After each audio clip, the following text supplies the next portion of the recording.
حدیث مبارکہ میں بتانا چاہوں گا جو آج کل مسلمان، پہلے میں چھوٹی سی ایگزامپل دیتا ہوں کہ اگر ایک شخص پورے دن کے اندر کیا کرتا ہے، مزدوری کرتا ہے، پورے دن اس نے مزدوری کی 8 گھنٹے 10 گھنٹے 14 گھنٹے جب اس نے کیا کی مزدوری کی، اب جب مزدوری لینے کا ٹائم آئے وہی جا کے اس مالک کو بتایا کہ کسی نے کام صحیح نہیں کیا، اس کی مزدوری جو ہے اسے کیا کر دو، کم کر دو، تو آپ کے اندر وہ جذبہ ہو کہ میں نے تو کام صحیح کیا ہے،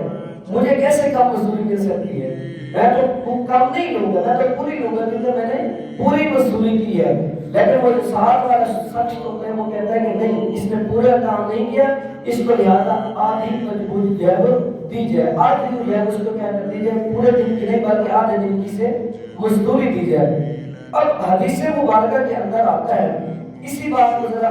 سمجھیے گا کہ کیسے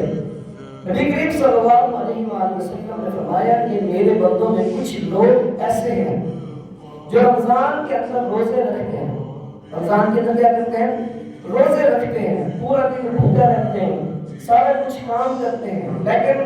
کیا کرتے ہیں، اس روزے کے دوران غیبت کرتے ہیں، گالیاں دیتے ہیں، چغلیاں کرتے ہیں، جھوٹ بولتے ہیں۔ تو اللہ تعالیٰ نے فرمایا کہ جب یہ میرے بندے ایسا کام کرتے ہیں تو اللہ تعالیٰ کی بارگاہ میں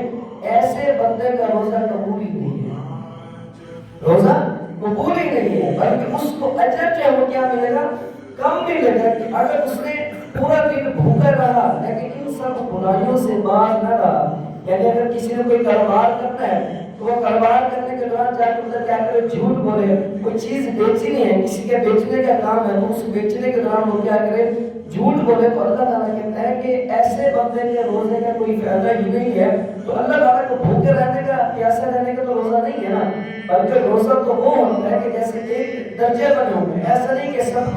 سب نے روزہ رکھا اور ان کو ایک ہی درجے کے ساتھ اسے اجر و ثواب ملے گا، نہیں، بلکہ جو روزہ رکھتا ہے اس کے اندر بھی کمیاں پیشیں کی جاتی ہیں۔ کسی نے اگر پورا دن جو ہے وہ اچھی نیت کے ساتھ گزارا، کسی کو گالی نہیں دی، کسی کے ساتھ غیبت نہیں کی، کسی کے خلاف جھوٹ نہیں بولا، پلاننگ نہیں کی، کسی کا برا نہ چاہا،